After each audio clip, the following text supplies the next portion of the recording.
October always makes me think about harvest season, farmers gathering what they've planted months ago.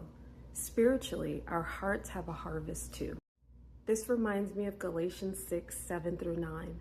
Do not be deceived. God cannot be mocked. A man reaps what he sows.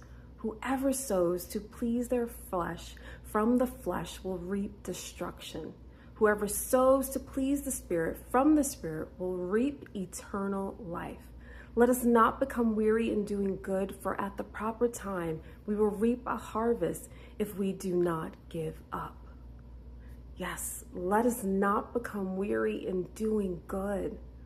What we plant with our words, attitudes, and choices grows. Sowing to the Spirit leads to life. Sowing to the flesh leads to emptiness.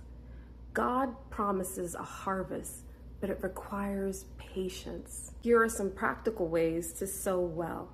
Sow kindness daily, even when unnoticed.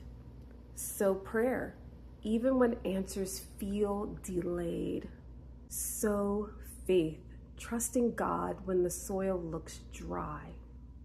Your harvest may not show up in the same season you planted it, but God is faithful.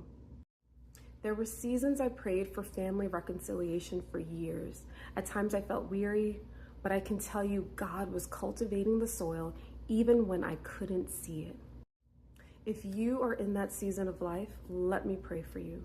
Lord, thank you that what we plant in you is never wasted.